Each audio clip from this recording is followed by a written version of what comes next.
고린도전서 15장. 성도 여러분, 내가 여러분에게 전파한 복음에 대해 여러분에게 알려드리려고 합니다.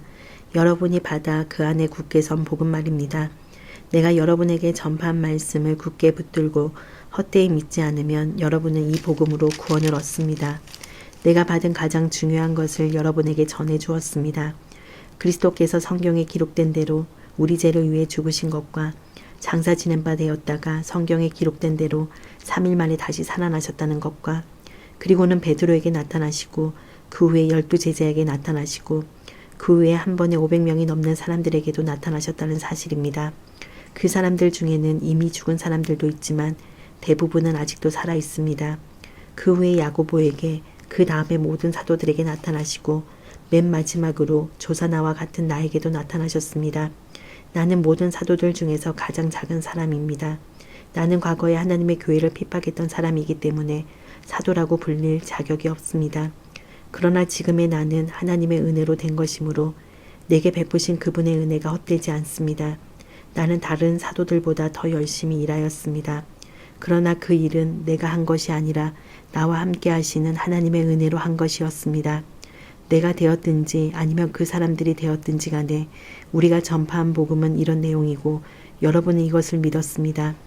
그리스도께서 죽은 자들 가운데서 다시 살아나셨다고 우리가 전파하는데 여러분 중에서 죽은 자들의 부활이 없다고 말하는 사람이 있는 것은 어찌된 일입니까? 죽은 자들의 부활이 없다면 그리스도께서 다시 살아나지 못하셨을 것입니다.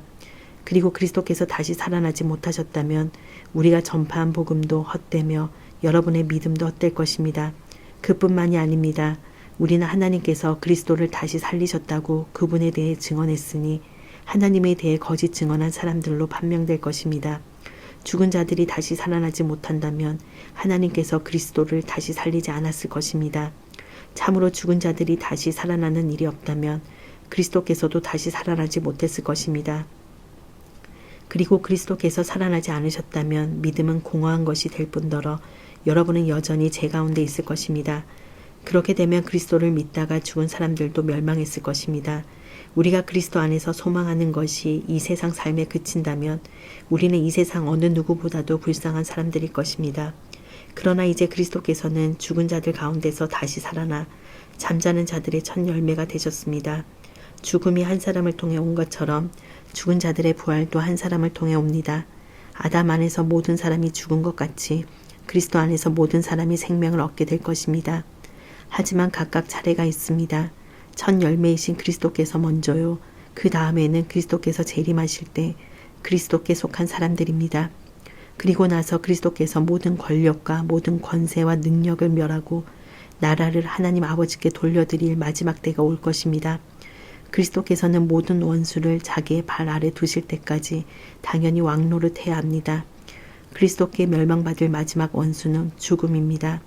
성경에 하나님께서 모든 것을 그분의 발 아래 복종시키셨다라고 기록되어 있습니다. 여기서 모든 것을 그분의 발 아래 복종시킨다고 할 때는 모든 것을 그리스도 아래 두신 하나님 자신은 그 안에 포함되지 않는다는 것이 분명합니다. 하나님께서 모든 것을 하나님의 아들 아래 복종시키실 때에는 아들 자신도 모든 것을 자기 아래 두신 아버지께 복종할 것입니다.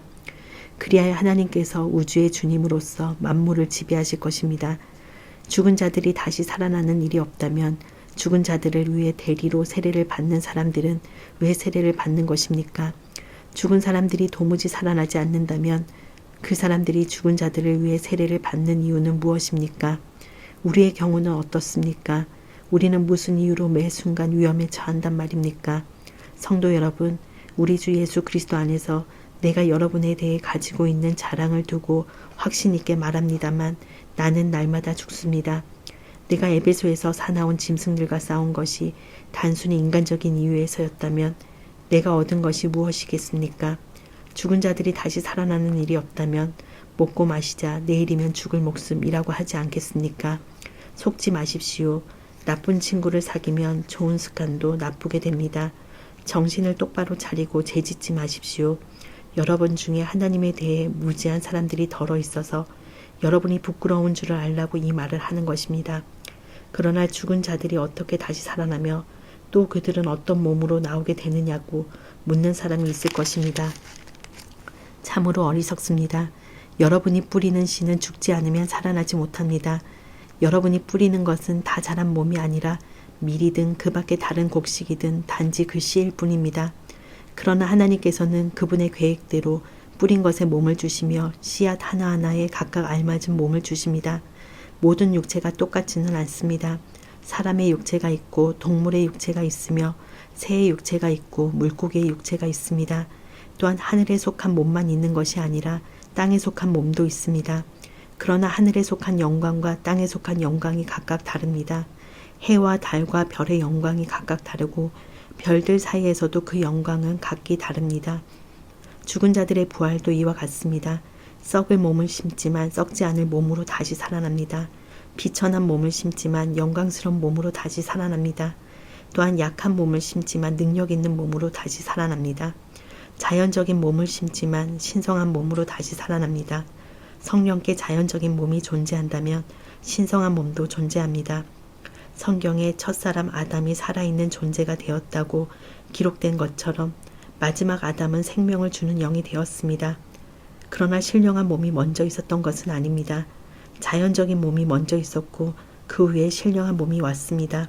첫 사람은 땅의 흙에서 나왔고 둘째 사람은 하늘에서 났습니다. 땅에 속한 사람들은 땅에 속한 그 사람과 같고 하늘에 속한 사람들은 하늘에 속한 그분과 같습니다. 우리가 땅에 속한 사람의 형상을 지니고 있는 것처럼 하늘에 속한 분의 형상을 지니게 될 것입니다. 성도 여러분, 내가 분명히 선언하거니와 육체와 피는 하나님의 나라를 상속받을 수 없으며 썩는 것은 썩지 아니하는 것을 상속받을 수 없습니다. 내가 여러분에게 비밀을 알려드리겠습니다. 우리는 다 잠잘 것이 아니라 변화될 것입니다. 마지막 나팔 소리가 울릴 때 눈 깜짝할 사이에 죽은 자들이 썩지 않을 몸으로 다시 살아나며 우리는 변화될 것입니다.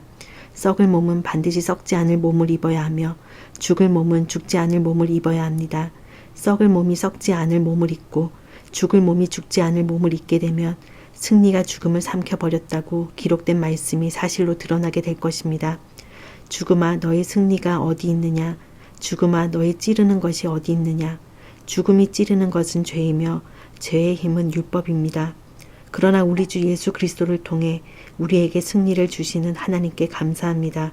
그러므로 나의 사랑하는 성도 여러분, 굳게 서서 흔들리지 말고 항상 주님의 일을 위해 자신을 드리십시오. 주님을 위해 일한 여러분의 수고는 결코 헛되지 않는 것임을 기억하시기 바랍니다.